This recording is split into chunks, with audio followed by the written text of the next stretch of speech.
Здравейте на всички! Добър вечер, здравейте! Безкрайно ми е приятно да видя толкова много хора, които се включват днес. Здравейте, ще ми е по-приятно, разбира се, да си пуснете и камерите, да се виждаме, да общуваме. И днес при нас е много успешен ден, като цяло. Общия ден 6, тези от вас, които сте в момента в обучението сам на себе си, цифров психолог, знаете за това нещо. Дайте ми знак в чата, че ме чувате, защото виждам, че в някой пише, че не се чувам.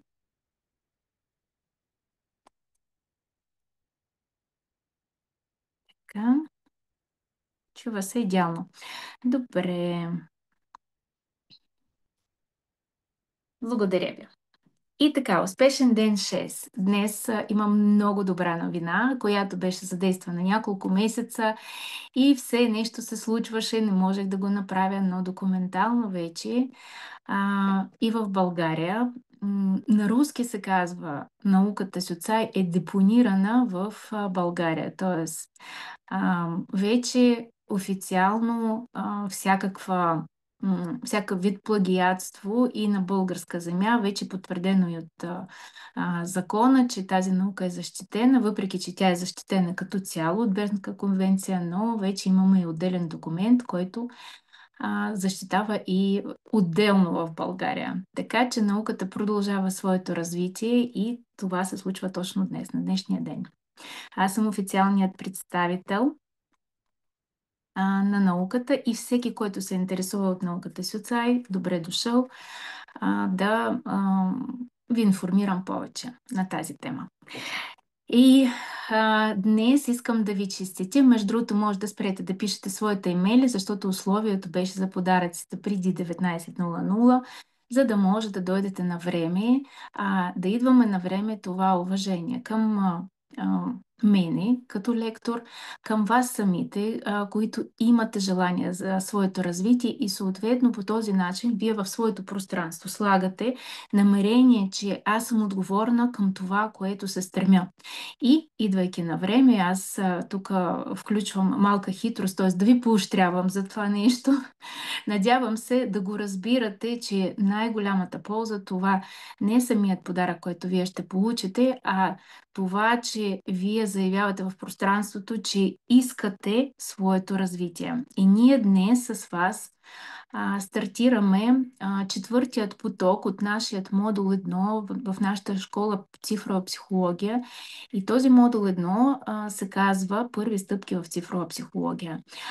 Днешната ни среща е открита и за тези от вас, които сте взели решение да бъдете курсисти в модул 1 и също така тези от вас, които просто проявявате интерес към цифрова психология и искате да разберете повече, защото може би мен не ме познавате добре, може би самата наука не ви е позната, искате да разберете какво е това. И също така виждам лица, които вече са преминали модул 1, които се намирате в модул 2. Някои от вас ще пътуват и за модул 3 в Турция в края на този месец да се обучаваме и професионално. Това ще бъде първият поток на български език, професионалисти, които ще носят това звание Мастер Соцай и които ще притежават и международна диплома. И днешната ни среща с вас е посветена точно на това, какво е въобще това цифрова психология и реших да сложа названието 9 ключа към щастлив и балансиран живот. Защото всичко, каквото ние правим през цифрова психология, се стреми не е да ви се предадат знания на нумерология, въпреки че това е много важно. Тоест, нумерология, това са цифри и какви характеристики стоят зад цифрите. Ние в цифрова психология гледаме по-надълбоко на нещата. Ние гледаме към философия на живота, т.е. по какъв начин ние да прилагаме тези знания към себе си, буквално да ставаме коучове сам на себе си и да може да развиваме своите природни таланти. Така че, нека да започваме с вас.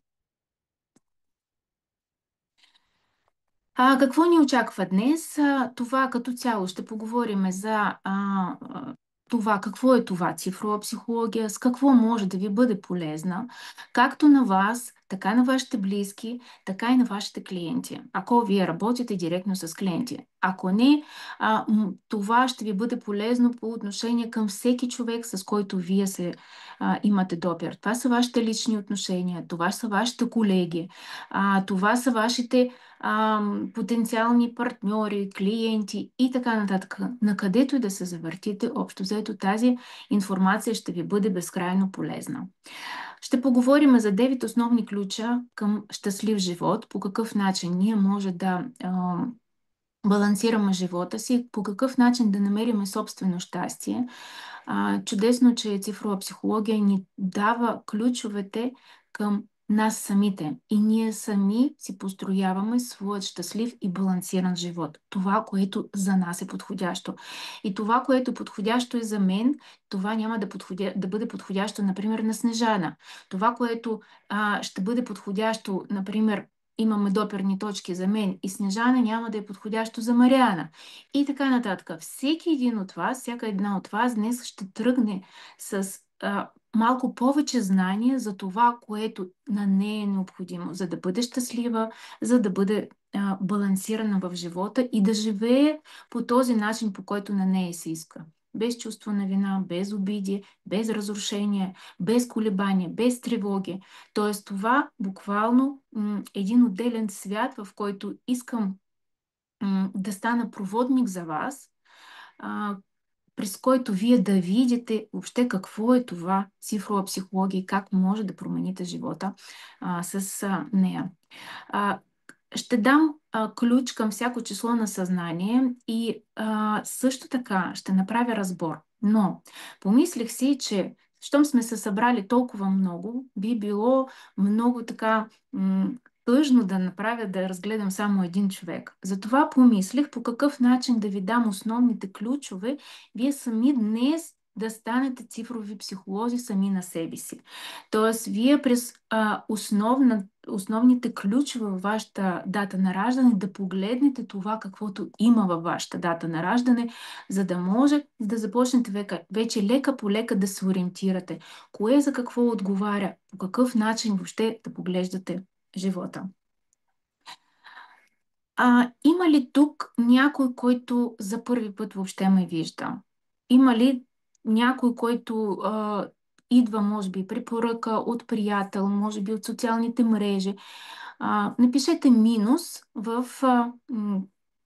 или аз в коментар. Ще ми е интересно да видя колко нови човека имаме. Чудесно. Виждам, че има нови хора. Пожелавам ни да се запознаеме, да се опознаеме и да получим едно хубаво и конструктивно, ако не е приятелство, общуване и да даваме полза една на друга. С няколко думи да се представя. Казвам се Анастасия Шахматова и аз съм първият сертифициран преподавател по цифрова психология и наука СЮЦАЕ в България въобще. Аз съм международен преподавател, вече съм с този статут и в края на този месец отивам вече, както казах, преди мъничко с българи в Турция, в самият институт, където ще се случва професионалното обучение на различни езици, където ще преподавам науката СЮЦАЕ вече на първи желаещи, които искат да се обучат професионално на този метод. По образование съм телевизионен журналист. За съжаление, никога не съм работила директно като телевизионен журналист, защото винаги съм се притеснявала дали наистина съм за това нещо. Също така, родена съм в Украйна, рускиня съм по происход, от 19 годишна възраст живея в България и когато завърших журналистика, въпреки че ме каниха да бъда водеща на едно от предавания, дори на една от водещите телевизии, аз се притесних и казах, не, нали, това не е за мене.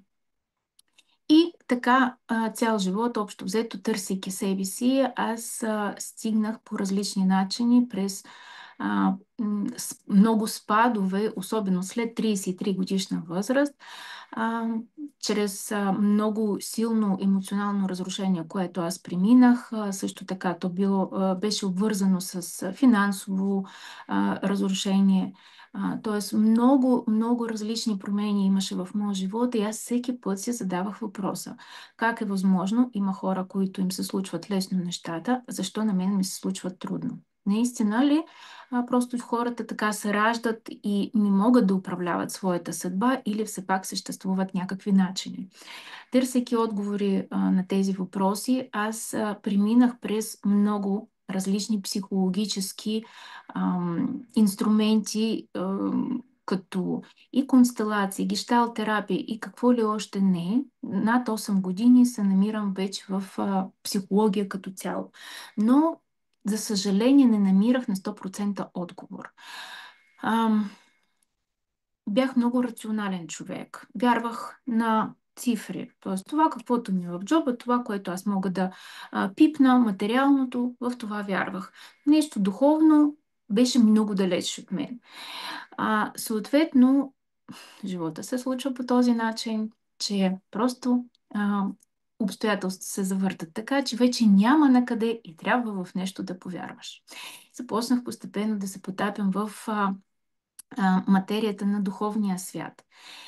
Въпреки че ми беше много далечно от мене, започнах да забелязвам причинно-следствени връзки, започнах да ги изучавам по-дълбоко и по-дълбоко. И в някакъв момент аз, развивайки се, и хората виждат ме, че аз се развивам добре, че при мен нещата се случват и всеки път ми казват: ти си толкова инициативна, ти си толкова активна, проактивна и така нататък, аз вътрешно усещах едно пълно неудовлетворение. Тоест, уж това, което правя, е мое, но нещо куца. И всеки път си задавам въпроса: къде е това, което нещо пуца? В не миналата, по-миналата година, аз абсолютно случайно попадам на поредица от видеа, които започнаха да ми говорят за цифри. Това в началото подминавах като информация, но то ми се натрапваше, защото това първоначално ми изглеждаше като астрология от позиция на това общ хороскоп за седмица. Нали? Или ти си телец и ти си такава. Тоест, окей, телец съм, ама виждам много голяма разлика между телци. Но в някакъв момент просто се заслушах и си казвам, нали, щом информацията ми попада толкова често, трябва да я чуя. Започнах да слушам за себе си, започнах да чувам различна информация за цифрова психология и започна да ми откликва. Аз започнах да усещам, че вътре в мене енергия започна да тече. Тоест, от това състояние на пълна апатия, нежелание да продължавам да правя това, което правя, аз започвам да изпитвам интерес. Тоест, първият показател — интерес има, тръгна енергия. Казвам: окей, на мен ми е интересно, намирам си отговори, дай да видя какво ще каже моята аудитория. И почвам да публикувам в сторис информация за това нещо.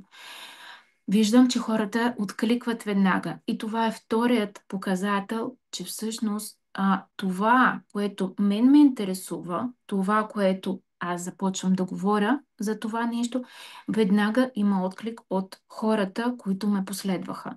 Тоест, аз водих много различни теми до сега и винаги съм си търсила себе си. И ето така аз стигнах до цифрова психология. Започнах да я изучавам първо при един специалист, след това всъщност стигнах извода, че първоизточник е науката Сюцай.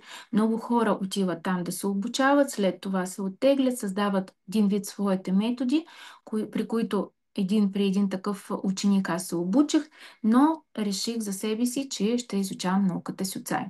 И така, от миналата година се занимавам с науката Сюцай, продължавам своето развитие и днеска ще ви потопя в тези неща. Малко, нали, за мен, за тези от вас, които за първи път ме виждате. Сега искам да ви попитам: какъв начин на живот вие живеете? Дали вашият живот е цикличен, а той е цикличен при всички нас, но дали вашият цикъл от позиция на развитие или от позицията въртя се в кръг? Например, събитията, които ви се случват, се повтарят във вашия живот. Например, попадате на един и същ типаж мъже във вашия живот, които постъпват с вас по един и същ начин. Уж връзката се развива в началото по друг, по различен начин, но финалът обикновено е един и същ. Или в приятелството се сблъсквате с едни и същи събития. Например, приятелите постъпват с вас по един и същ начин. Или на работното ви място, например, също намирате си работно място, което много е различно от това, обещават ви различни условия, но общо взето вие стигате като финал едно и също. И забелязвате, че каквото и да направите, вие се завъртате в кръг. Другата цикличност, която може да разгледаме, това е в астрология се нарича Сатурновата дупка преди рождения ден. Нали? Един месец преди рожден ден много хора изпитват един такъв стресов момент, когато нещата просто навървят. Супер изнервени са, или апатични, или депресивни, или а, нали, нещо не им върви. И те разбират, че преди рождения си ден всеки път им се случва едно и също. Виждам, да, че откликва на някой от вас. Или, например, преди Нова година. Декември месец, всеки в декември месец вие изпитвате едно и също състояние. Или може би състоянието може да е по-различно, но общо взето има много силно да, напрежение, например. Това е показател, че първо трябва да обърнем внимание, че животът ни е цикличен. Това е при всички случаи. Цикличността се случва на всеки 9 години. Тоест цикълът започва от първа лична година, трябва да знаеме, до девета лична година, преминавайки съответно при всичките цифри от 1 до 9. В рамките на тази цикличност на нас ни е необходимо да научиме определени уроци. През първа лична година ние трябва да се научим как да правим стратегия в своя живот. През втората лична година на нас ни е необходимо да се научим как ние да градим отношения, да разбираме в дълбочина другите хора, това, което ние правиме, да създаваме отношения. Третата лична година на нас ни е необходимо да намерим баланс между емоциите или пълната депресия и пълната еуфория и да се научим да анализираме, да постъпваме чрез анализ. Четвъртата лична година на нас ни е необходимо да обърнем внимание на своите цели. Тоест, първата година ние сме построили стратегия за 9 години напред, но четвъртата година на нас ни е необходимо да ги преразгледаме, да се фокусираме. И това, което посяхме предните 3 години, тогава през личната година 4, идват много различни предложения. Т.е. вие вече е необходимо да сте стигнали определен етап от своето развитие, където хората припознават вас като човек, който е полезен за тях и съответно започват да ви предлагат ново работно място, нови проекти, нещо да създадете нов бизнес. И тук е важно да отработиме умението си да се фокусираме върху една цел, нашата важна цел, това, за което на нас ние имаме предназначение от Твореца, ние трябва да знаеме за какво е това, Твореца ни е предназначил и съответно коя е голямата ни цел, към която ние се стремиме. Пета лична година на нас ни е необходима, за да построиме своя личен бранд. Тоест това, което ние правиме, тази цел, към което се стремим, ние сме фокусирани и тогава ние активизираме социалните мрежи, медии, наши познати, ние се заявяваме навсякъде, правиме план, където ние да популяризираме това, което ние правиме. Това се касае и личен живот, това се касае професионален живот. Нали, на нас ни е необходимо наистина хората да виждат ползи от нас и ние е необходимо да се заявяваме, а често на нас това ни липсва, защото скромността краси човека и ние сме свикнали да не се показваме. А на нас ни е необходимо да се научиме да бъдем сами адвокати, сами на себе си, сами на себе си търговци, сами на себе си да бъдем пиари, да разказваме за себе си, за това, което ние правиме. През шестата лична година на нас ни е необходимо вече да черпиме от това, което сме засяли през предните 5 години. И шестата година време за да се отпуснеме, да си почиваме, да похарчаме няколко пари за нас, но също така да не се отпускаме изцяло, а да успееме да поженеме много ползи, финансовите ползи, тези от предните години. И съответно да съберем и сили за следващата година, защото седмата лична година, тя е трансформационна година и тя ще ни или ще ни срине тотално, ако не сме направили нищо в рамките на предните години. Седмата година може да ни вкара в невероятна криза. Хората губят семейства, бизнеси, положение, статус, абсолютно всичко в рамките на лична седма година, ако не са подготвени. Но когато са подготвени, когато правилно са построили предните години, седмата година става толкова силна, която ги изстрелва с бързата реализация нагоре и им помага да се развият многократно. През осмата лична година, това е кармична лична година по принцип, и тогава, ако ти си постъпвал правилно, според правилата, според законите, нали, мирозданите закони, това, което между нас като хората, отношенията, съответно, осмата година ще те награди многократно.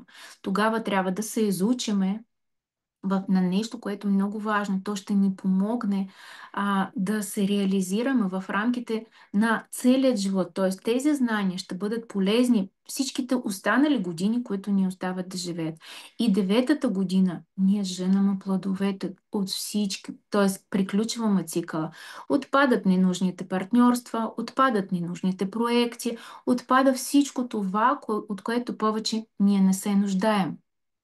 И сега ми е въпроса: кой от вас живее осъзнато през своята цикличност? Кой от вас 9 години, от една до 9 година, изживява според енергията, която му е дадена? Развитието как ви минава? По същия начин са построена цикличността и в месеци. Имаме личен месец 1, 2 до 9. Съответно, в рамките на една календарна година ние имаме от всичките лични години, плюс, нали, 2 лични години се повтарят. И имаме също така цикличност и в наши дни. Всеки ден имаме с вас свой личен ден. И това е все влияние на нашата енергия.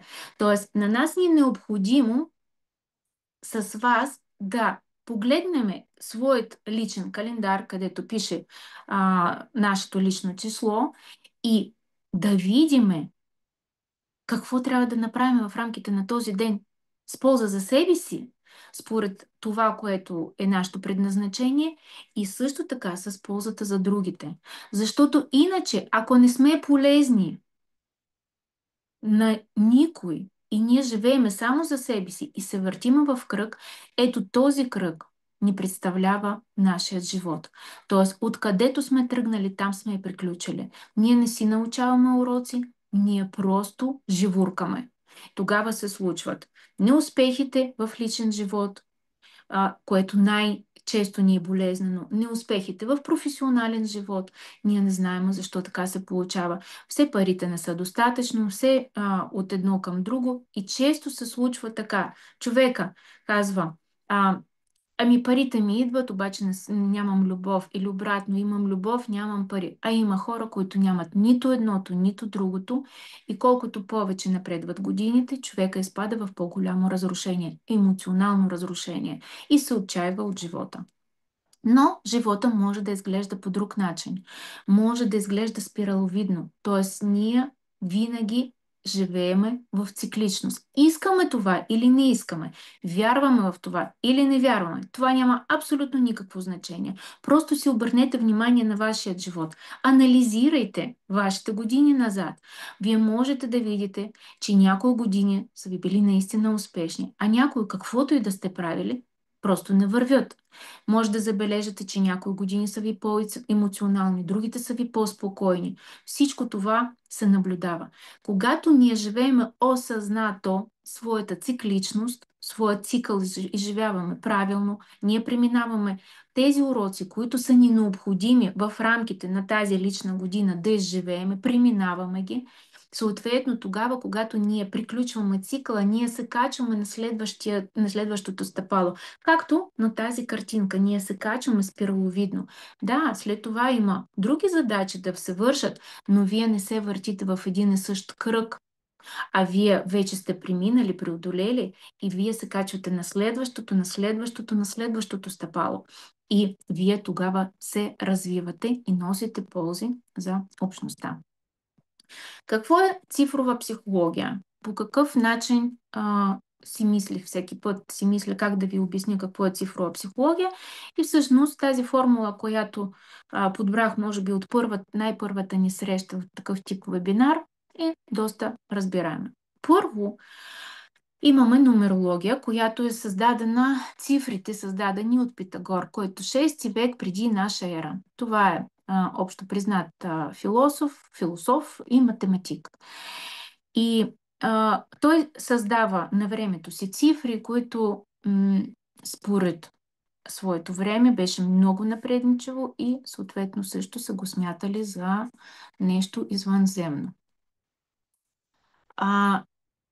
Върху цифрите, които измисля Питагора преди толкова години, се построи една от най-точните науки. Това е математика, която ние с вас, нашите деца, всички изучаваме в начално училище. Тоест без математика ние не можем да си представим нищо. Ние не можем да си представим въобще какво е това живот, нали, без цифри. Ние с вас поглеждаме на часовника, който ни показва и отброява с цифри. Ние знаеме, че когато нали, жената забременява, тя има 9 месеца, също има цикличност, също има цифри. 12 месеца има календар, т.е. никога нищо не се промени. И от година в година едно е също. И да се върнем към нашите майки, те са живяли според същия календар и също са поглеждали часовника и общо взето нямаме голяма промяна. В нумерология ние имаме цифри, които хората са наблюдавали, учени, дълги години, каква е връзката между събитията и числата и започват да връзват съответно определено число с определени обстоятелства. Започват да обръщат внимание на човека, който е роден на определена дата и започват да забелязват, че зад определена, например, цифра 7 стои определен характер. Започва да се изучава и се прави статистика. Съответно, нумерология ни дава характеристика за човека според негова дата на раждане, т.е. какви числа има в неговата дата на раждане, такива характеристики той има. Съответно се прави анализ и се изважда статистика. Но тук отново въпрос. Защо тогава на една и съща дата са родени различни хора? Различни хора и по различен начин се проявяват, по различен начин имат характери. Дори двама близнаци, те могат да имат коренно различни характеристики. И тук вече зависи от първо общността, където е роден човека. Също така, за близнаците, например, към кой егрегор е привързан повече, към майчиния или към бащиния. Всеки един от нас също така носи в себе си задача от своя род, който трябва да разреши. И когато дори погледнем двама близнаци, те имат различни задачи от този род. Тоест този живот нищо не е безплатно. На нас ни е необходимо родът, който се е потрудил 7 поколения назад, най-малко ние трябва да погледнем назад, които са страдали, не са яли, воювали са, нали, решавали са някакви свои проблеми, за да има в един момент нас. Т.е. ние не се появяваме просто и така. И когато родът не се справя с някаква задача, той дава това като наследство на своето поколение, но също така дава и своята енергия, но ние често игнорираме това нещо. Затова нумерология, всъщност тя само ни анализира и ни казва, ти си такъв. Всяка цифра има своят плюс и своят минус, но за съжаление нумерология не ни дава конкретни стъпки за това как да управляваме това нещо в живота си.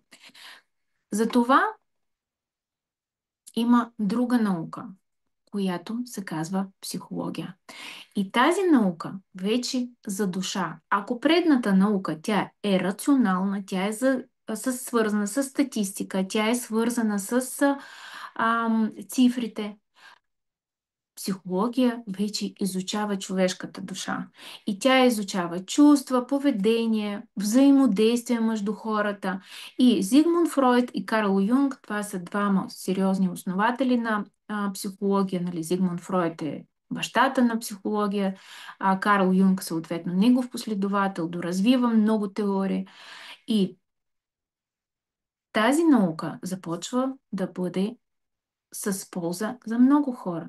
Но има нещо много важно. Има много сериозен субективизъм в анализа на човека. Когато идвате при мен на консултация, ако съм чист психолог, аз, слушайки вашата история, започвам да я анализирам според моята опитност. Тоест, всичко на база усещане, всичко на база това как аз възприемам информация от вас. И това става много субективно. Казват, че психолози трябва да преминават собствена терапия, собствена супервизия, постоянно да преминават, за да може да бъдат обективни. Само за съжаление, в психология често отиват хора, които имат собствени лични проблеми и съответно, за да преодолеят напълно, това е невъзможно. Да кажа повече, че всяка една от нас притежава собствена травма. И това не е проблем. Това изгражда нашето его, това изгражда нашият характер, това изгражда нас самите и ние не трябва да се отърваваме от тях. Ние винаги ще останем тези субективни личности, които сме си. Само, че на нас е необходимо да започнем да разбираме обективно реалността, което се случва. Т.е. как да разбираме другите хора.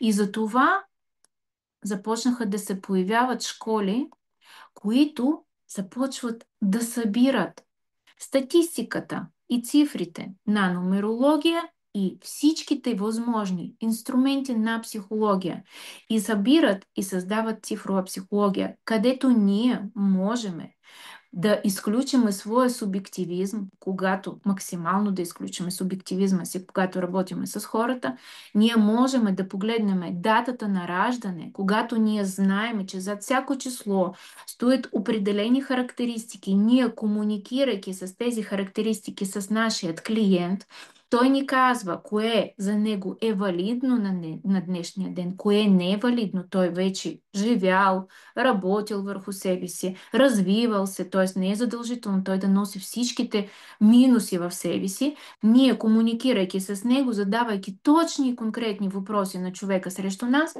ние започваме да разбираме къде той върви в минусовата си програма, а къде в плюсовата. И ние можем вече много добре да направим анализ на човека по обективен начин.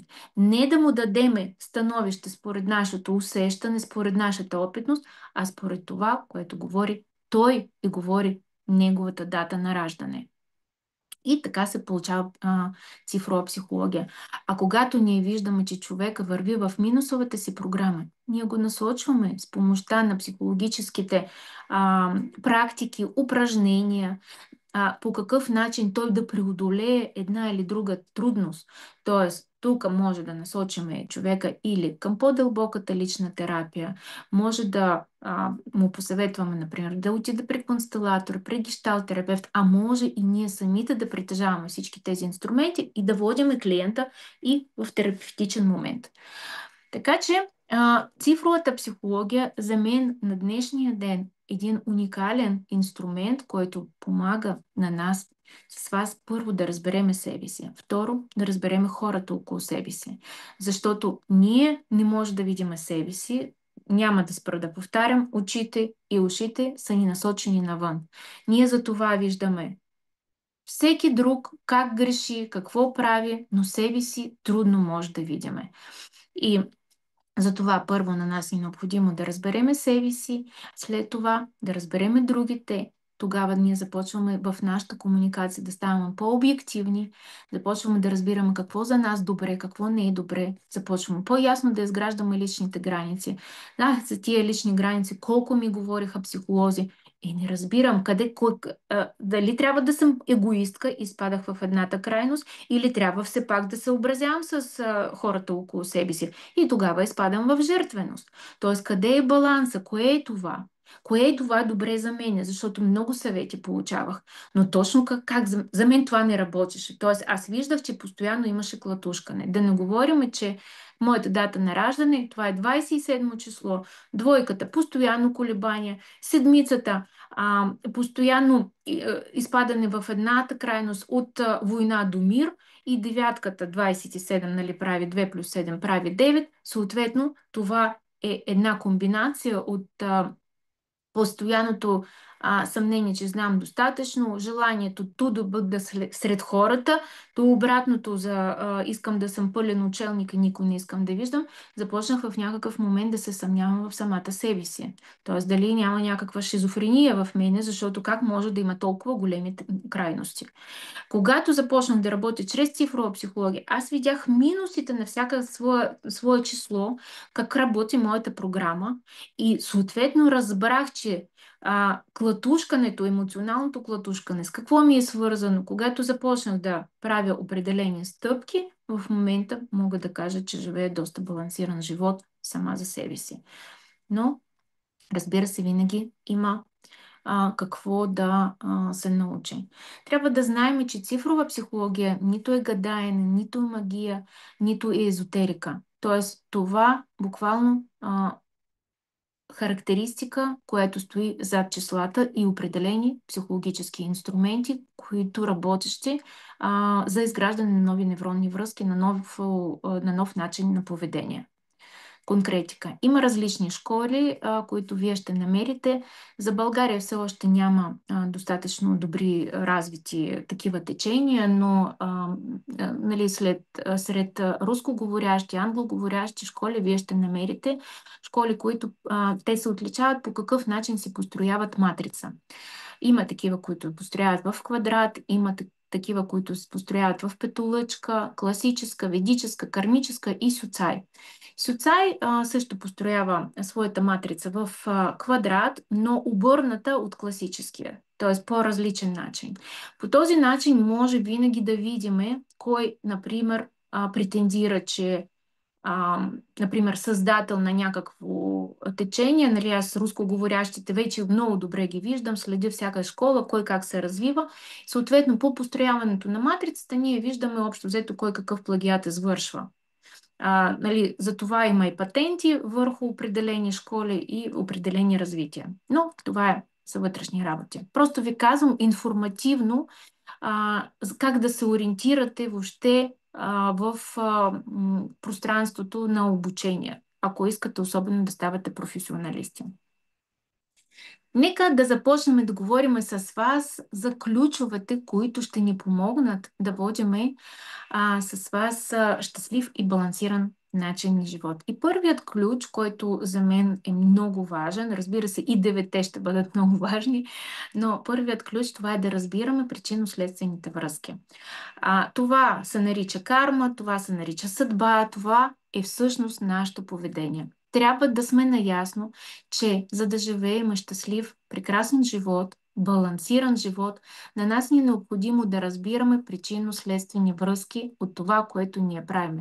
Това, което имаме днес с вас, нали, всеки един от нас на различен етап от своето развитие, различни неща притежава, но трябва да знаем, че това положение, в което се намираме днес, е това, което сме посяли вчера и предните дни, и предните години и така нататък. Тоест, ние според нашите избори сме достигнали до днешния ден. И това както в положителен план, така и в отрицателен план. Тоест, ако някой от вас страда от липсата на нещо, съответно, това се дължи на това, че вие сте правили в минало, взимали сте някакви решения, които са ви довели до минус или нула, нали, или нула или минус в тази ситуация. Например, жена, ако на 40 години седи и реве, че няма мъж, няма деца, че яйцеклетките вече са умрели и съответно и тя ще умре сама, съответно това е показател, че преди години, когато тя е била в активен размножителен период, тя е взимала решение да прави нещо различно. Нали? Логично? Логично. Ние можем, разбира се, да погледнем различни неща, че има различни съдби, че може не е срещала мъжа и така нататък, но, пак ви казвам, всеки път съм се задала въпроса как един човек може да му вървят нещата, а друг да не му вървят. И тук са причинно-следствени връзки, т.е. ние как постъпваме. И в плюса по същия начин, когато вие полагате усилия за вашето развитие, за вашето обучение, за вашите действия, нормално е, че в момента вие да се намирате на по-добър етап от вашето развитие, отколкото вашите приятелки, които не са полагали усилия в тази насока. И няма защо да се чувствате виновни, че вие се издигате в своето развитие, а вашите приятели не. Така че всичко има причинно-следствени връзки.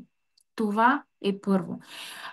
На нас ни е необходимо да знаеме, нали, цифровата психология ни помага, според нашата дата на раждане, да ни подпомогне, да ни посочи на какво трябва да обръщаме внимание. Например, ние може да видим, че някои хора, и тук може да си зададете, нали, такъв въпрос, защо някои хора не постъпват честно, но на тях им върви, а другите, нали, уж са честни, а на тях не им вървят нещата. Знаете ли, че може да се види в датата на един човек, че той, ако вземе дори една картинка от интернет, за него това е плагиатство и това му е минус в карма, а друг човек това го няма. И той може да взима.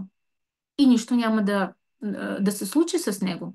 Разбирате ли, че всеки път, всяка душа има собствен път на своето развитие. И ние е необходимо да погледнем какво за нас е това, което е важно точно за нас, за нашата душа, да претърпи нашето развитие. И ние може да променяме съответно своята съдба, започвайки да действаме по различен начин.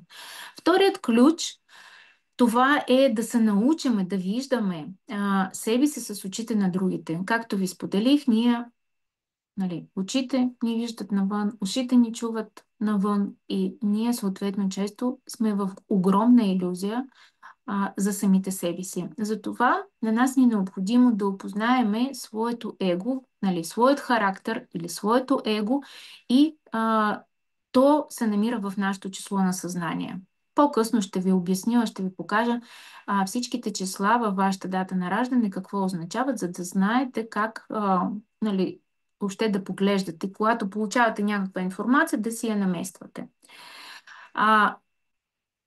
Число на съзнание, нали, определя нашият характер, т.е. как ние виждаме света навън. По какъв начин ние определяме въобще дали това е добро, дали това е не. Знаете, че, например, на едно и също място може да се намират много хора, чуват една и съща информация, но всеки си прави различни изводи. Това е защото ние имаме различно възприемане на информация. И това определя нашето его.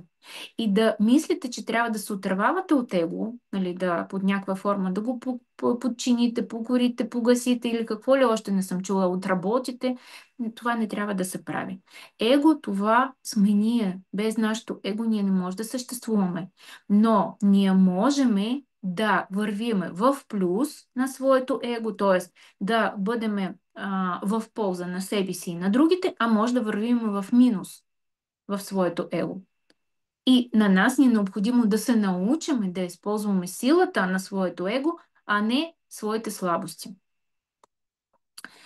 Така, третият ключ, който реших да посоча, това са действията извън вътрешните ограничения.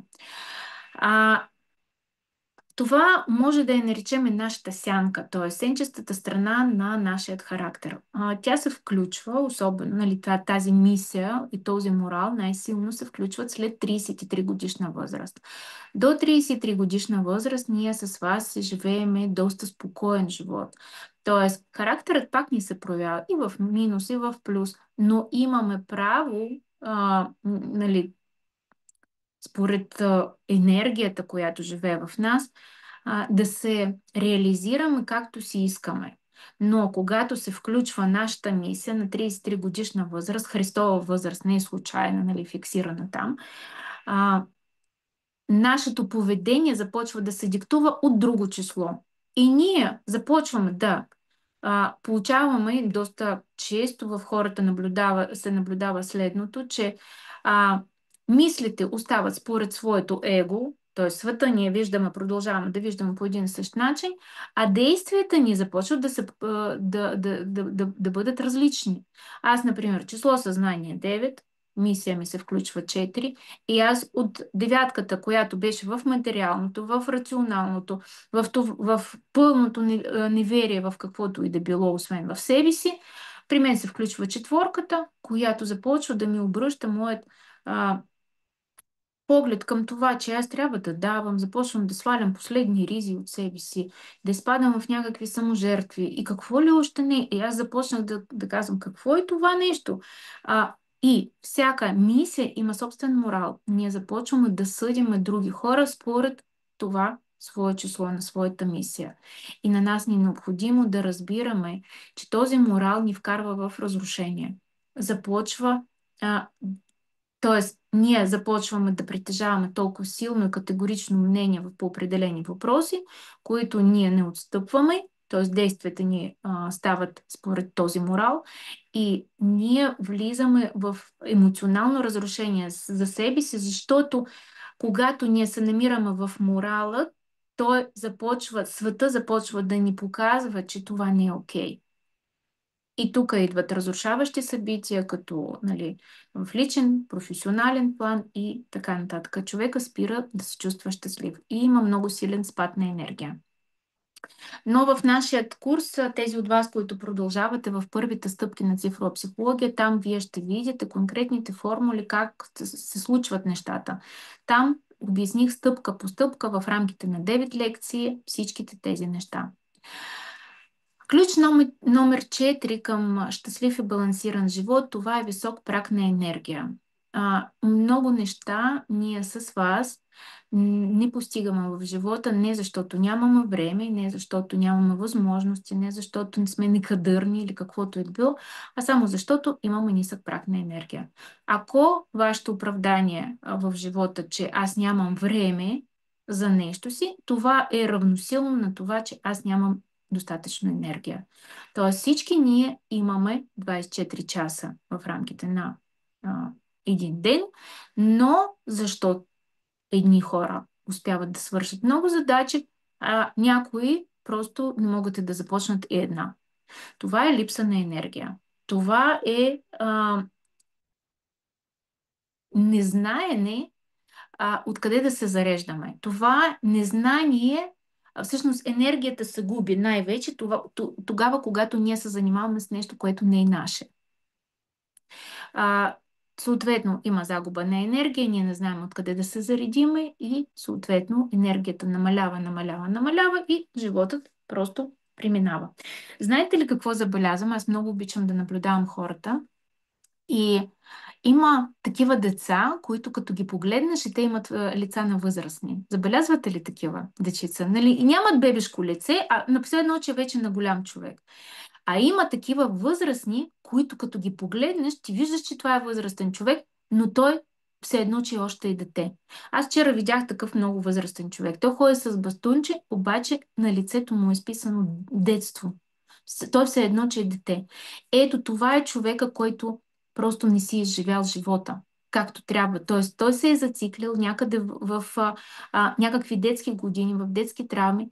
Живота му е хвъркнал и аз съм убедена, че той дори не може да повярва, че той е в момента дядко с бастун. И просто нали, живота му премина. И това сме всички ние.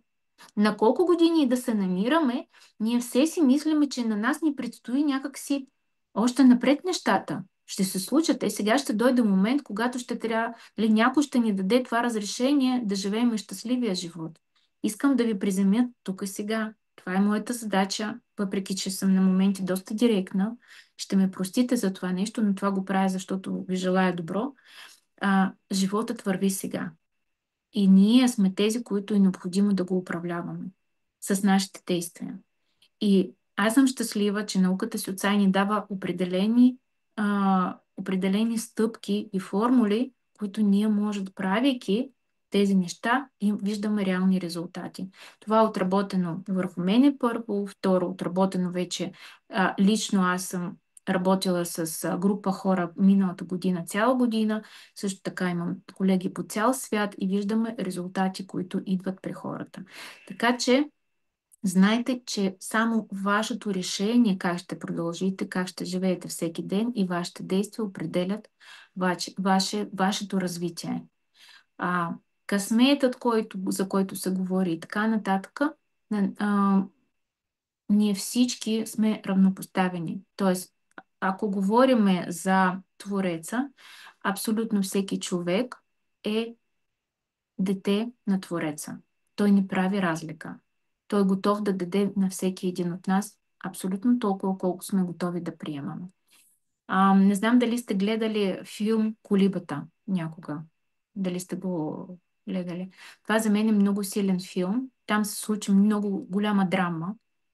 Един баща загубва свое дете, убиват неговата дъщеря и той се среща с Господ и попита, нали, Господи, нали, защо ти толерираш нали, такъв ужас, нали, да се убие моето дете.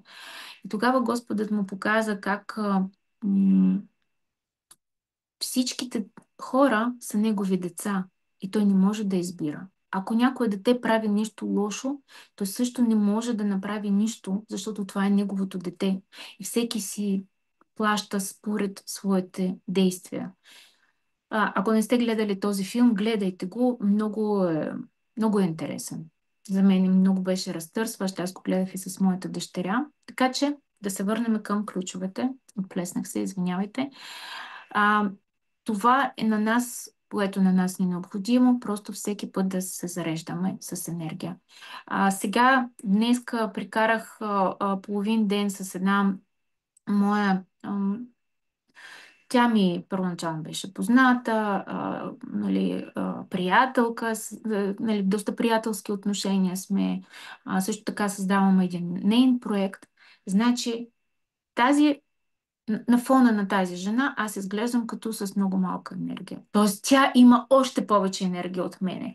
А за някой за мои приятели, аз изглеждам с много енергия. Тоест аз винаги гледам, че има към какво да се стреми човека. Тоест ти можеш да не се зацикляш върху негативните събития, върху това, което не е твоето, да го отхвърлиш и така нататък. Така че всеки сам се избира как да постъпва. Петият ключ, това са разрушаващи емоции, това, което ние изпитваме. И то е тясно свързано с нашето ниво на енергия, за което ние говорихме преди малко. Баланс на пете елемента в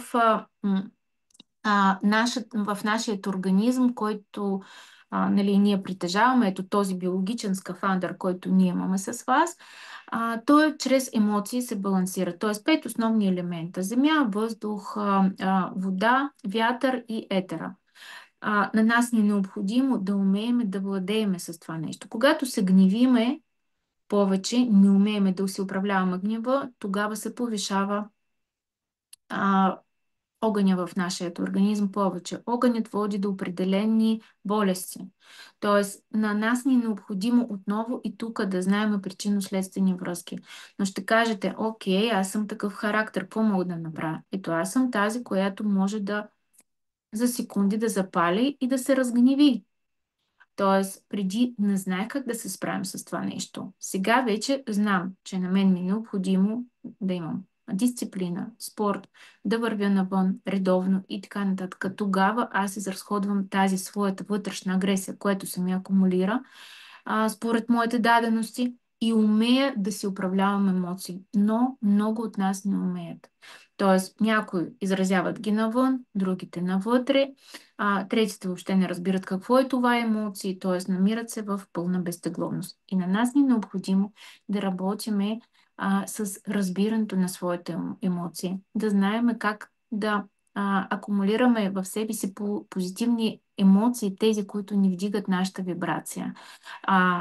Да работиме с тези, т.е. как да ги нали, управляваме тези емоции, те да не се вдигат в нашето тяло, които ни понижават нашата вибрация. Защото Земята, където ние живееме с вас, тя също състои от вибрации. Тя също се променя. И влизаме в ерата на Водолея, влизаме еди къде си, видиш, що си.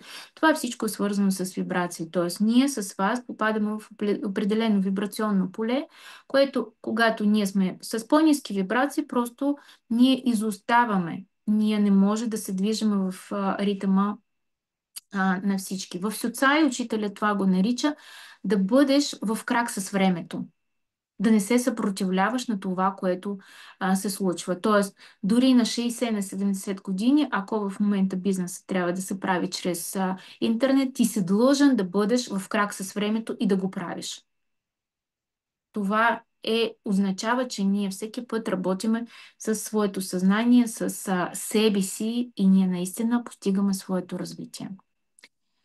Така, шестият ключ, това е светлата и тъмната страна на личността, управление на егото към разкриване на своя потенциал. Това, за което ви споменах и по-рано, че всяко число има плюс, всяко число има своя минус.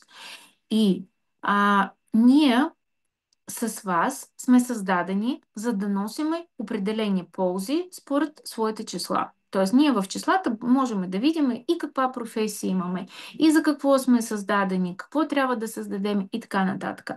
Обаче, често ние просто попадаме, кога ще изчисляваме какво. Може би, когато му дойде времето. А, когато... ето, виждате ли? Загубих си мисълта. Не трябва да обръщам внимание на коментари.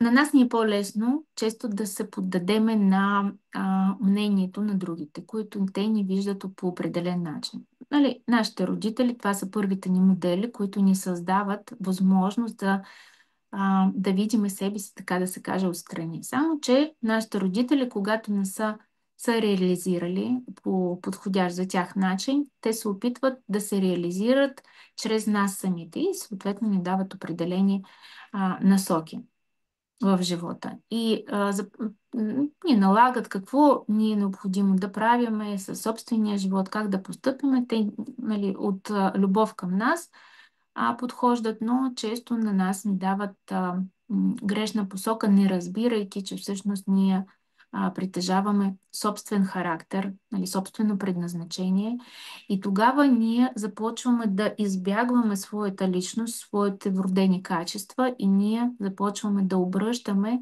внимание на себе си като на нещо грешно. И често си мислиме, че когато нашето поведение не съответства а, по отношение на очакванията на хората около нас, значи нещо с нас не е редно. И тогава минусовите качества на нашият характер започват да се проявяват много силно.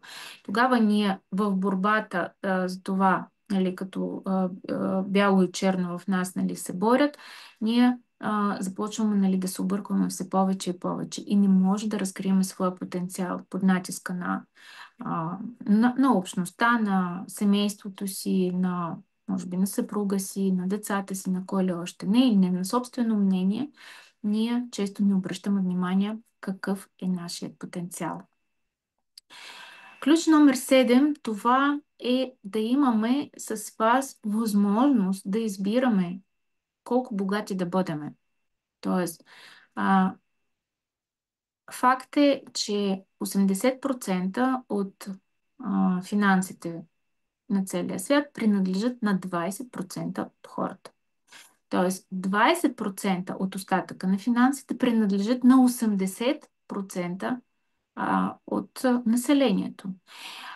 Много хора живеят, нали, на ръба, много хора живеят, нали, с минимум пари и тук има огромна конкуренция.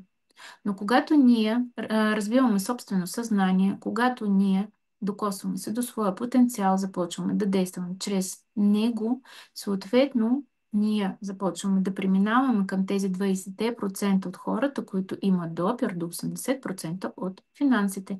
Там хората не усещат, че има конкуренция. Т.е. конкуренцията е там, където няма пари. Защото хората са на ръба и те се конкурират помежду си. Когато ние се проявяваме чрез своите таланти, когато ние се проявяваме чрез своя потенциал, съответно на нас а, просто на нас не ни се налага да влизаме в конкуренция, защото никой нищо не може да ни вземе. Ние просто действаме по пътя, по който ние сме предназначени. Съответно, тогава ние можем да избираме дали да живеем с по-малко или с повече, как да управляваме своите доходи, но със сигурност ние не страдаме от това, че нямаме финанси. Ние знаем, че това всичко зависи от нас и от ползата, които носим към общността, в която живеем. Ключ номер 8, това са щастливи отношения и това е овладяване на пречките в любовта и в други отношения. Трябва да запомниме, може би за някой това е очеваден факт, а за някой може би дори въобще не е очеваден, че всичките а, ползи, всичките успехи, всичките ни пари всъщност идват през други хора, през комуникацията с други хора, доколко ние успяваме да изградим отношения. Ако нашата слаба страна е отношения, съответно ние не можем да имаме достатъчно доходи, защото в зависимост от това как ние строим отношения, съответно успехът идва чрез възможности, които ни подават други хора. Не, това е пълна илюзия, че ние сами го правим. Дори да правите всичко сами, вие в крайна сметка създавате своя продукт, своя услуга за някого, който трябва да го купи, за да ви се върнат парите обратно.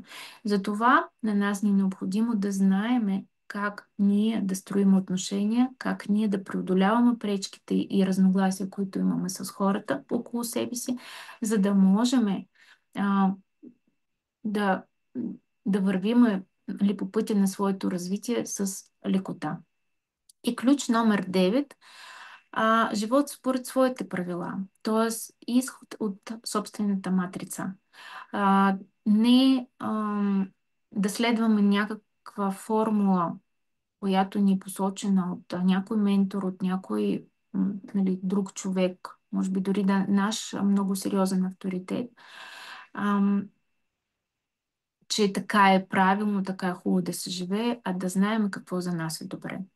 Ако вие сте на тази възраст, която вече нали, на жената е часовника и тиктака и че тя вече може да няма деца и около вас всички да ви повтарят, че кога ще си създадеш семейство, нали, кога ще си намериш мъж, кога ще се омъжиш, кога ще забременеш, така нататък, а вие вътрешно усещате, че това не е за вас, но също така страдате, защото всички около вас говорят на тази тема и тя става буквално болна тема, това всъщност трябва да ви накара да се замислите дали вие живеете наистина според собствени правила.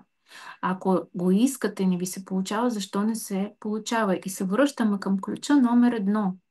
Това е причинно-следствени връзки. Какво правя аз? Или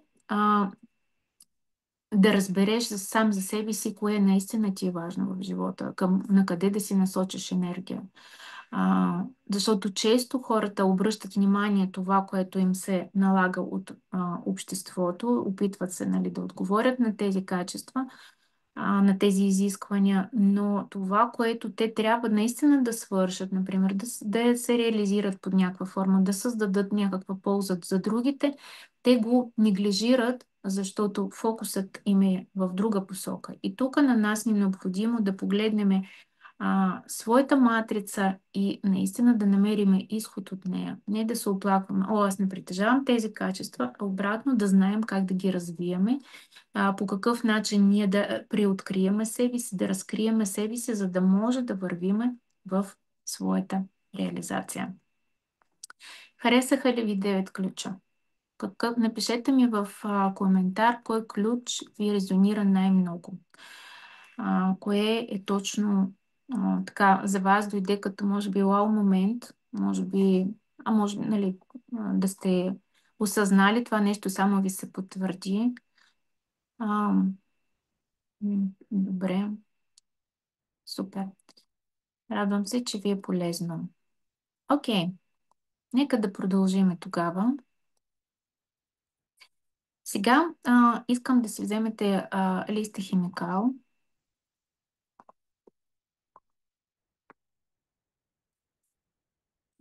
и да напишете своята дата на раждане. Тук аз посочих моята дата на раждане.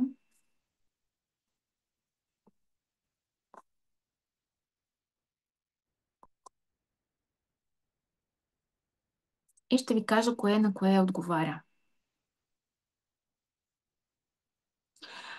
Първо, рождената ни дата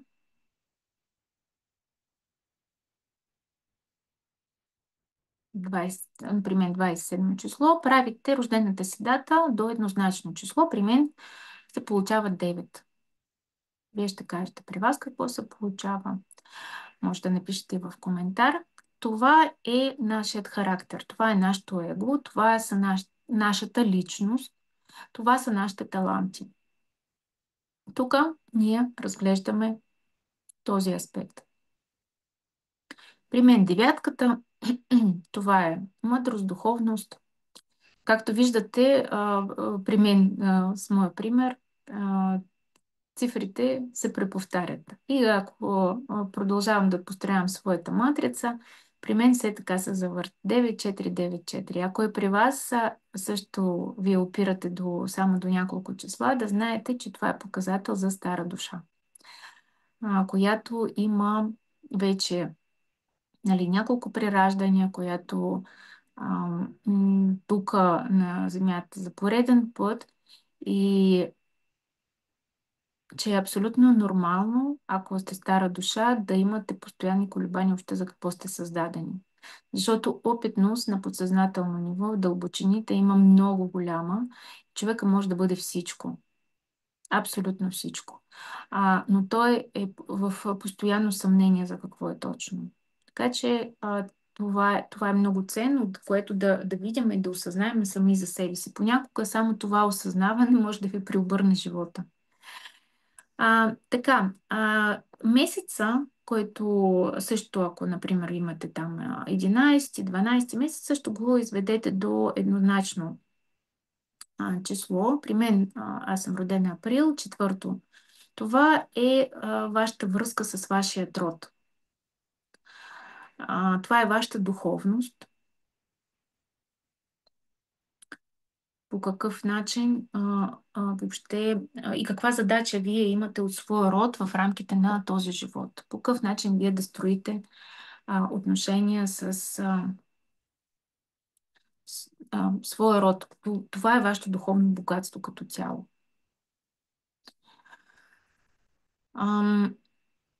Годината, като я съберете, при мен пак девятка, т.е. през какво идват най-много вашите пари.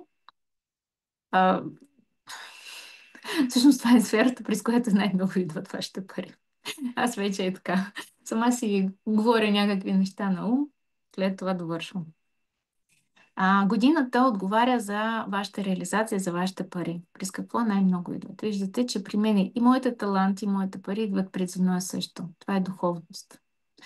И представете си, когато аз тотално бях в тотална материализация, в тотално неглижиране на духовният свят, защо ли имах разрушение?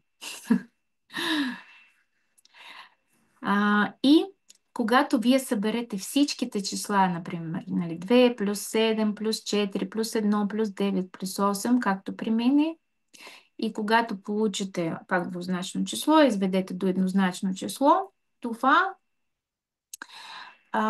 според науката Сюцай, това е вашата мисия, която се включва след 33 годишна възраст. Според другите учения, това отговаря на вашето отношение. Но мога да ви кажа, колкото повече изучавам различни науки, общо взето същността е една и съща. Тоест, по какъв начин действията ни се променят след 33 годишна възраст. Тоест, всяко число, сумата от тези числа се включва на различен етап от живота на човека. И на нас ни е необходимо да отработим всяко число в определен етап на живота. Когато сме го отработили, живота ни се развива по перфектен начин. Нали, много добре, така, нали, нали, тази цикличност, за която ние говорихме с вас в началото, тя е спираловидна. Но когато ние не преминаваме своите уроци до определени години, съответно нашето развитие се случва в цикличност, ние се въртим в кръг.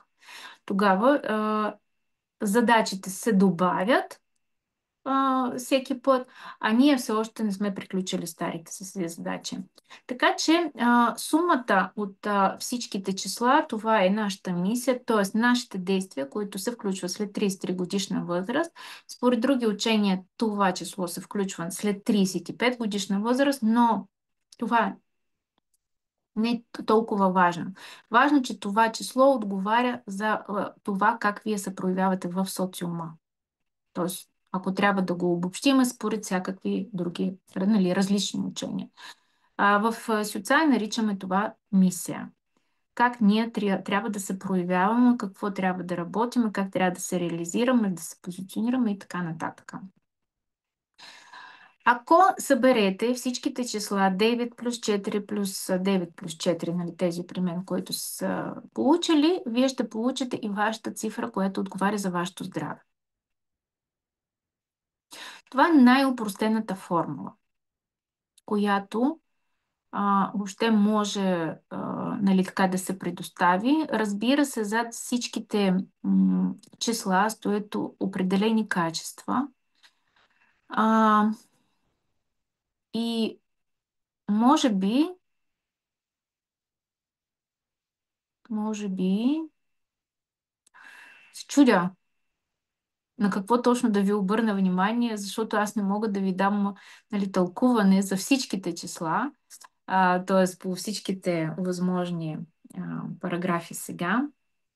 Може би според личността и талантите да посочим ключа към баланса и към успеха. Нали? Така, днешната ни тема щастие и баланс в живота според цифрова психология.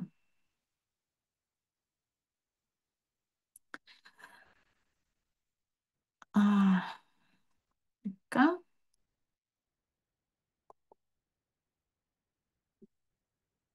Годината, това са финанси и реализация. Нали? Как ние се реализираме, през какво идват нашите пари. Мгм. Така че нека да погледнем сега своето число на съзнание. И с няколко думи ще ви дам разбиране за това къде всъщност се крие вашият ключ. Аз не знам дали... Аз мисля, че да, не съм правила допълнителни слайдове, така че ще гледаме един също с вас. Няма нищо. Първо, разбира се, ще започнем от число съзнание. Едно, това са хора, които са родени на първо, 10, 19 и 28 число. Който е единичка, да вдигне ръка. Вашият ключ към щастие, към баланс във вашия живот, това е да работите самостоятелно. Тоест на вас ви е важно да бъдете автономни в това, което правите. Автономия означава независимост от другите, приемане на собствени решения. На вас ви е важно да имате и собствено пространство. Ако това го нямате, вие ще се потискате и няма да можете да се реализирате. Няма да се чувствате нито щастливи, нито балансирани. Защото на вас ви е много трудно да подчините своят характер на някой друг. Затова вие трябва да създавате стратегия на това, което виждате в живота си. Да имате, нали, вие родени сте със стратегическо мислене, съответно навсякъде и в личен живот, и в професионален живот, вие трябва да имате възможност да пробутвате своята стратегия. И тя трябва да бъде прията. Трябва да имате подчинени хора, нали, за да може да ги управлявате тези хора, да ги водите след своята стратегия. На вас ви е важно да създавате екипи на работното място. Ако се намирате в подчинение, съответно, търсете начин как вие да станете, да, лидерски качества, но единицата по-скоро е ръководител. Всички ние, всички други числа могат да бъдат лидери в това, което правят, но и единица и осмица са ръководители, т.е. могат да ръководят другите хора. Разбирате ли? Има разлика. Двойка. Хората, които са родени на второ, 11, какво е там, 20 число и 29 число. Ключът към баланса и към щастието, това е сепарация. Първо от мама, любима мама, емоционална сепарация най-вече, поемане на живота в собствени ръце, научаване да се взимат самостоятелни решения и самостоятелни действия. И важно да бъдете обединител и на други хора, на това, което вие правите. Тоест, вие е необходимо да обединявате други. Имаме ли двойчици тук? Дипломация, партньорство, нали, разбиране в дълбочина на това, което се прави, но важното на двойката е да обединява други хора. Да. Двойката, което по принцип да знаете, че във всяко число, което не е чисто, например, единица, двойка, тройка и така нататък, има допълнително тълкуване. Но сега ние говорим за най-опростения вариант. Разбирате, че това е първата лекция от нашия курс, който също така са първите стъпки в цифрова психология. Затова за момента е абсолютно достатъчно да разбирате от 1 до 9. Това е много достатъчно.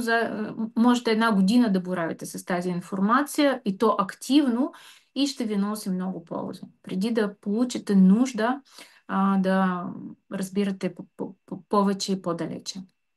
Така, тройка, хората родени на 3, 12, 21 и 30 число. Ключът към баланса и щастието в живота, това е баланс между семейство и професия. Задължително. Жената да има деца. Ако няма собствени деца, съответно да има допир до други деца. Да помага на деца и на жени. И тройката е склонна или да се отдаде изцяло на кариерата, или изцяло да се отдаде на семейството. На нея е необходимо да постигне баланс в двете неща. Иначе се случват, за съжаление, не много приятни неща за самата тройка.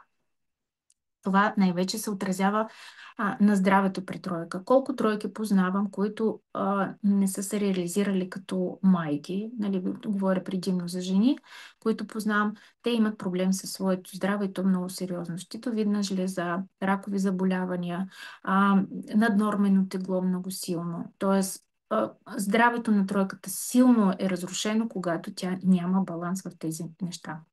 Четворка. Ако говорим за жена, която е родена на 4, 13, 22 и 31 число, първо на първо тя трябва да има добри отношения със своя баща и съответно чрез отношенията със своя баща да построява добри отношения с мъжете около себе си. Да излиза от тотална мъжка енергия на, нали, всичко мога сама и да се научи да бъде в женската си енергия. Тоест това е нейният ключ към баланса. Да спре да влачи всичко върху себе си и да стане жена с голяма тужа. Петицата, това са хора родени на 5, 14 и 23 число. Ключът към техният баланс, към тяхното щастие е да се фокусират само в едно нещо. те са много разфокусирани и когато имат разфокусировка, не могат да постигнат своят успех, своето щастие. На петицата е необходимо да се научи да бие в една точка, последователно, постоянно и също така, ако говорим за жени, на жените е необходимо да се научат да откопчават стоманените си топки на нали, аз мога всичко, аз съм най-умната и най-оправната и съответно да предава тези топки на своя мъж. По-скоро да изхвърля своите топки и да предава короната на своя мъж. Тогава тя ще бъде щастлива. Хората, които са родени на 6-то, 15-то и 24-то число, нашите шестици, какъв е ключа към тях? Снежана? Какъв е ключа към тях? Комфорт. Комфорт. И Така. любов. И любов. Да, всъщност мога да кажа цялата информация, която аз имам за шестици е, че шестицата наистина създадена да обединява хората чрез комфорт и любов. На нея е необходимо да се научи също да обръща внимание на себе си, да заобича своето тяло, това е най-вече, и да стане буквално собствен бранд на това, което тя прави. И дали в личен или професионален живот, тя просто трябва да бъде в пълна любов и приемане на самата себе си, да създава комфорт на другите хора. Нали, чрез любов, число съзнание 6 е създадено да обучава другите какво означава това любов въобще, да показва чрез себе си какво е това любов. Число съзнание 7, хората родени на 7, 16 и 25 число, техният ключ към тяхното щастие, баланс, това е движение. Задължително движение във всичко, каквото те са. Тоест, седмицата е необходимо да се движи физически, да се премества от място на място, да пътува, да пътешества, да пътува към нали, командировки и така нататък. Но също така на нея е необходимо да има движение във всичките си дела, да няма застой. Това е нейният ключ към щастие и баланс. И число съзнание 8, хората, които са родени на 8, 17 и 26 число, техният ключ към баланса и щастието, това е да спрат да се съборят за справедливост.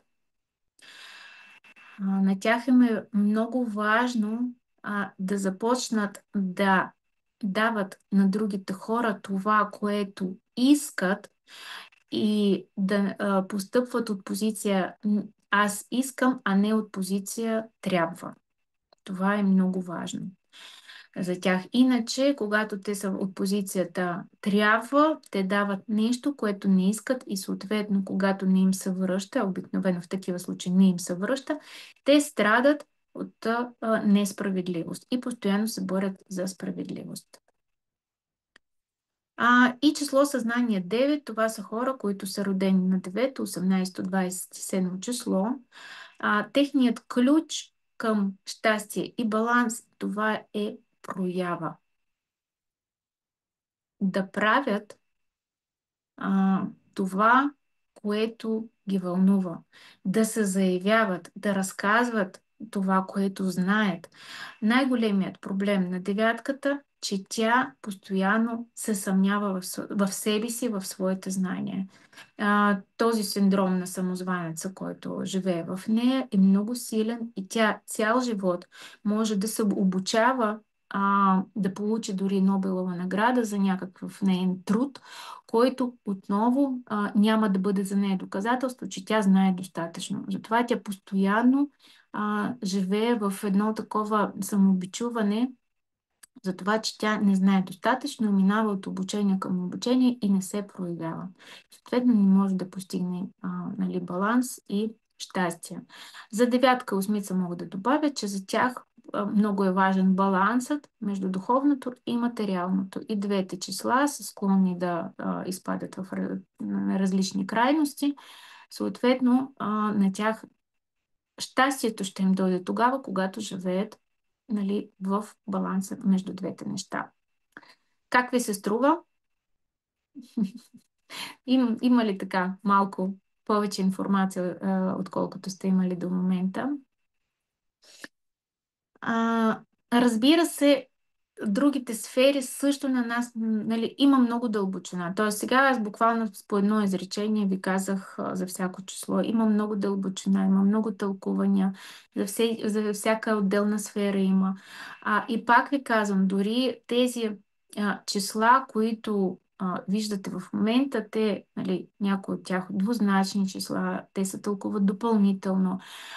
Във всяка сфера, освен тези видими числа, които вие виждате, има още 5 числа, които имат нали, вашите грешки от предния живот. Има и също така нали, наследство, което сте получили и от своите родители, нали, от своята майка, и от своя баща и така нататък. Тоест, това, нали, само така повърхностно, затова обучението в цифрова психология е много задълбочено и последователно.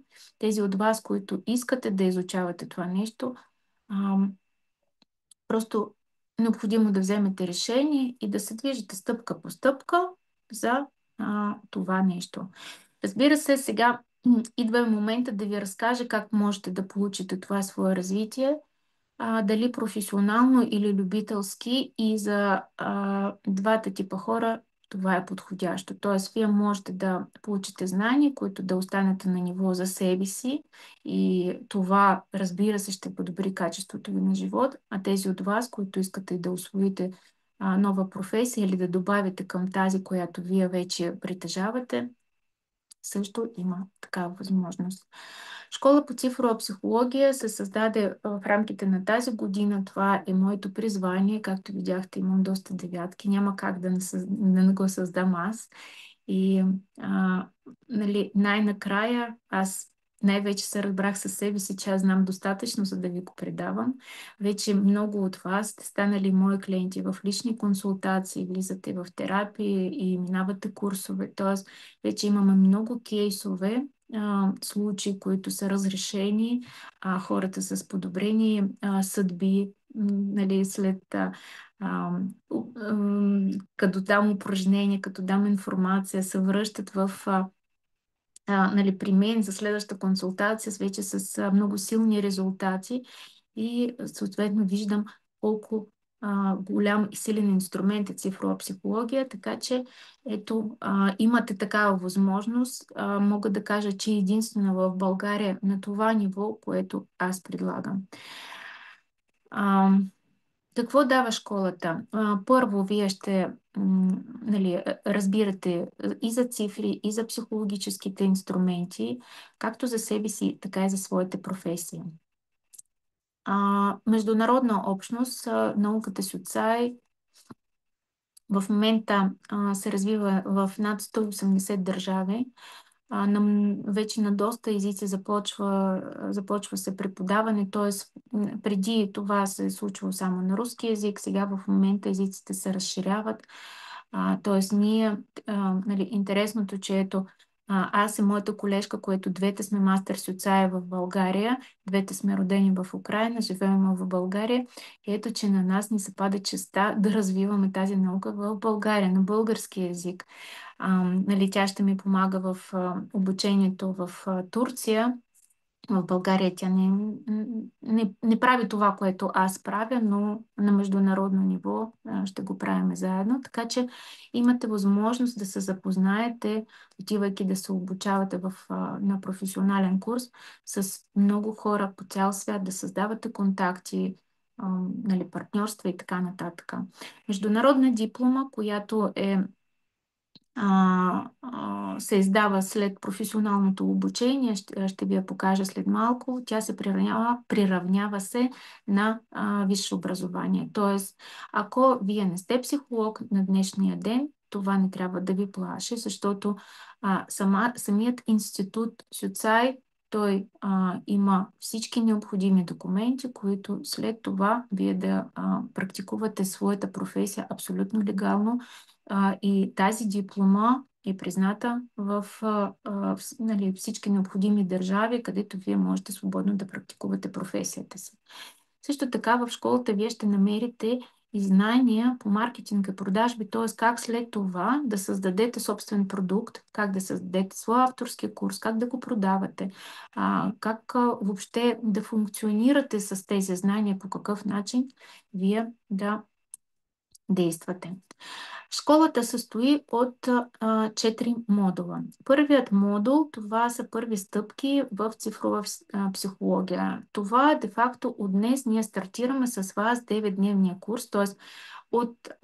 от утре ще имате, тези от вас, които сте решили да се включите в модул 1, имате съответно 9 лекции на запис, които ще ви се отварят сутринта и вие можете да ги гледате в удобно за вас време.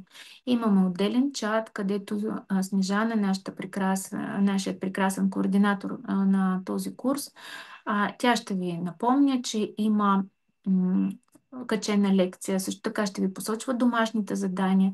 Има бонусна система, която ние ви предлагаме за изпълнение на домашните задания в срок, за правене на отзиви и така нататък. Тази бонусната система ви помага да събирате точки, които след това ви се превръщат в отстъпка от следващият модул. Модул 2, който вече се води сам на себе си цифров психолог. Тоест там вече ние отработваме на дълбоко ниво всичките подробности, които са свързани с нас. Тоест, ние интегрираме знание и практикуваме по какъв начин ние наистина да развиваме липсващите компетенции, как да се справяме с своите емоции, по какъв начин да разбираме реалността по-добре, така нататък. Това също го има. След преминаването сам на себе си цифров психолог се получава ето такъв международен сертификат, който виждате, че това е от нашия институт.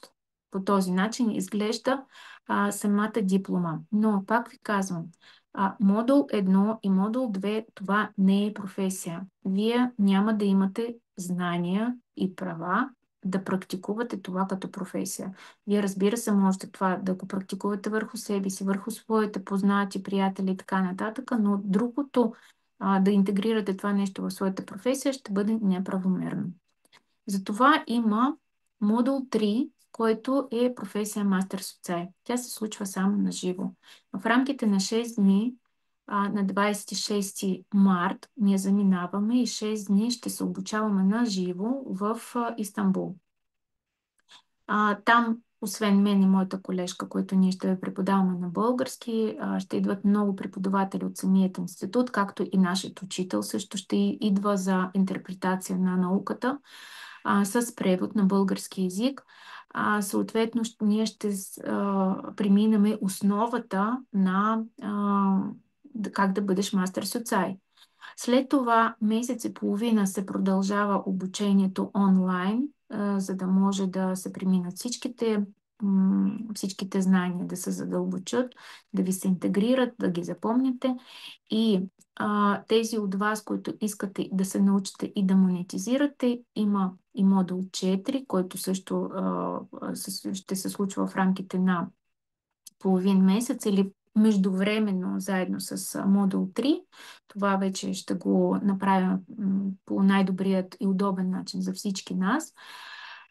Там в модул 4 вие съответно можете да създавате, да се научите да създавате своите авторски тренинги, защото знанията всички ние получаваме еднакви. Да, в момента са много иновативни за българския пазар, т.е. вие дали да започнете да правите индивидуални консултации, окей, но никога не може да се мащабирате, ако работите само с one-to-one, един на един с човека.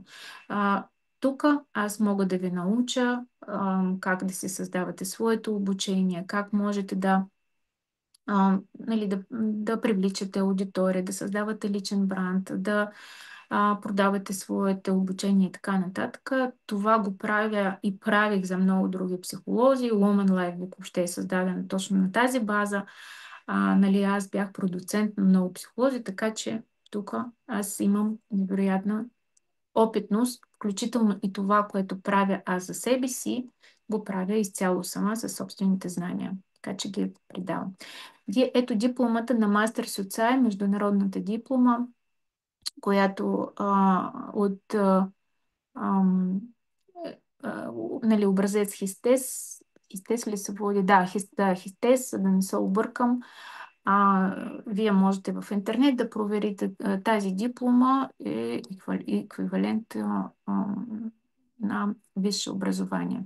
Така, на Мастер Соцай има, виждате, тук основно пише, нали, Basic Program на тази диплома специално.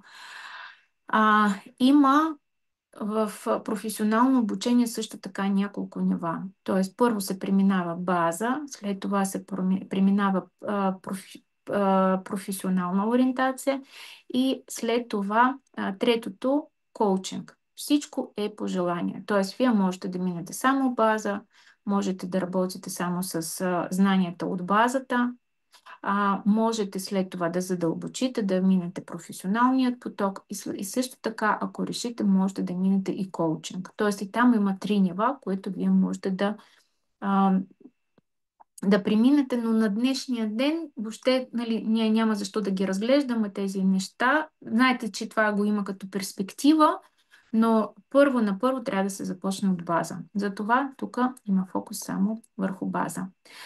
Съответно, тези от вас, които в момента не сте част от тази програма, но взимате решение, че искате да се развивате, можете да се включите в първи стъпки в цифрова психология. Сканирайте този код. Снежана също така може да пусне и линка към този курс. Може да се запишете. Цената му 66 лева. След като преминете първите стъпки в цифрова психология, ние ви предоставяме възможност да кандидатствате за модул 2, за модул 3, но понеже времето е повече напредва и 26 март вече остана съвсем скоро. Ако на днешният ден вие вече сте се припознали, че искате да станете мастер соцай и искате да се присъедините към първа българска група, се свържете с Снежана. Тя се намира във всички чатове, които, нали, свързани с курсовете, и тя ще ви разкаже абсолютно всички подробности. Предимството да бъдете сред първата група, това е най-ниската цена, възможно постигнат за професионално обучение. Редовната цена с 700 долара е по-висока, отколкото сме издействали за българската група. Нали, второто предимство е, че вие ставате едни от първи българи, които притежавате тези знания, т.е. конкурентна способност в това, което вие правите. И мисля, че първа група винаги се получава най-силна. Тези, които сме се събрали вече, много такива готини хора. Вече ще се радваме да се добавите към нас. В рамките на модул 1, вие, както казах, имате домашни задания. Те са по желание, но ви носят бонуси. Тоест, ние поощряваме отговорни хора. И имам кратка медитация за вас. Искате ли? Хайде. Препоръчвам ви да останете сами в стаята. Добре. Можете да намалите светлините, където в момента се намирате, така да ви е уютничко, да ви е спокойно, никой да не ви тормози. Децата ги заключете някъде по тоалетни бани. Животни също. Мъжете също. Освободете си пространството само за вас. Вдишайте, издишайте и когато се издишвате въздуха, затворете очи. Обърнете внимание на вашите крака да са стъпили плътно на земята. Вдишайте, издишайте. Ръцете и краката не трябва да бъдат кръстосани. Фокусирайте се върху това как стъпалата се докосва до повърхността, на която са. Дишайте, издишайте всички мисли, които ви се роят в момента в главата. Вдишайте, издишайте. Издишайте всичките емоции на съмнения, тревога. Така. Дишайте, издишайте и си позволете да бъдете себе си. Тази, която не е нужно да носи маска, просто да имате свобода да се проявявате така, както на вас ви се иска.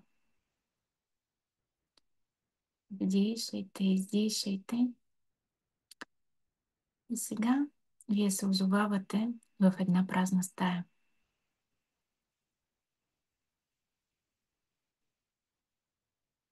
Стените са боядисани в бяло. Може би още дори мирише на боя.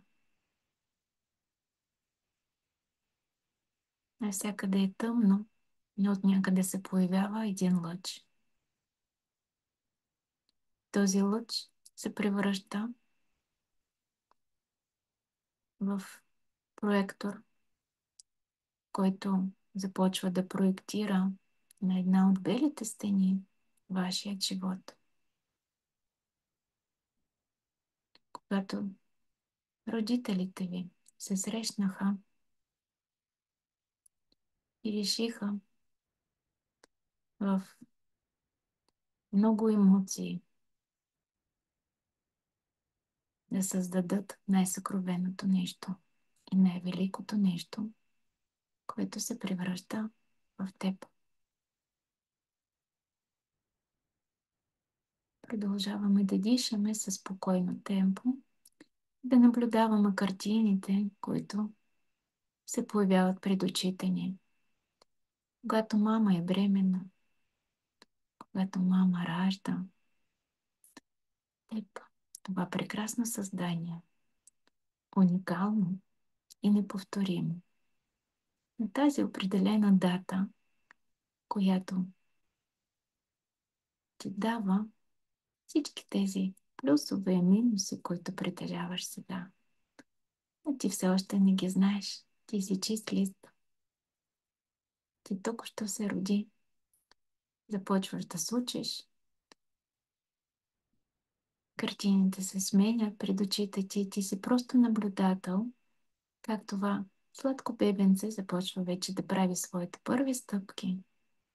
Пада, плаче, но пак става и упорито продължава да иска да ходи. Всеки ден става по-уверена и по-уверена и вече с уверена крачка влиза като първолаче в класната стая. И като на филм преминават всичките ученически години с всичките победи и загуби, сълзи и радости. И ти израстваш от едно детенце в един прекрасен тинейджър, който, ура, поема по своя път на големият човек след своята гимназия и се взима решение какво ще прави по-натам. Ще учи ли или ще работи, или ще се почине да потърси вдъхновение. Картината се сменя една след друга и ти виждаш как ти се влюбваш за първи път. Поемаш пътя в своето развитие. Ти виждаш и своята болка, своите страдания и своите радости. И всичките тези прекрасни моменти, които ти се случиха в миналото. И ето, че проектираният филм стига до момента, на тази точка, в която се намираш ти в момента. На тези години, на които си ти. И спира картината. Се появява една въпросителна. Как искаш ти този филм да продължи? Какво искаш да се запише на тази филмова лента за следващата една година, 2 години, 5 години и до края ти на живот? Какво искаш да остане като спомен след теб?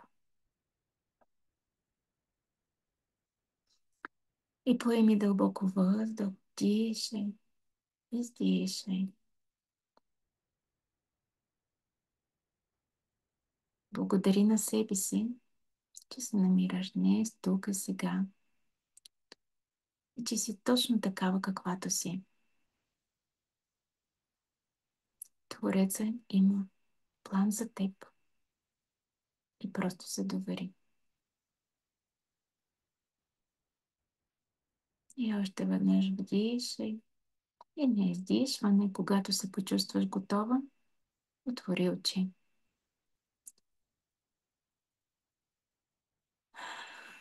И се върни тук и сега.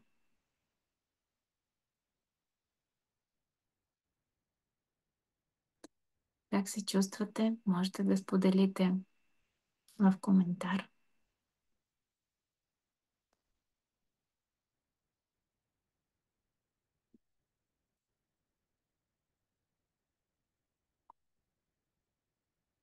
Разплаках се, това означава какво? Радост, тъга, много прозяване. Прозявката винаги показва, че енергията върви. Обновена, прекрасна, чудесно.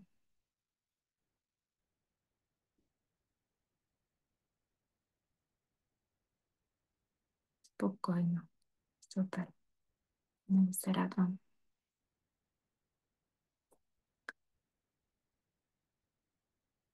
Искам да ви благодаря, че посветихте тази вечер, тези 2 часа, нашата среща.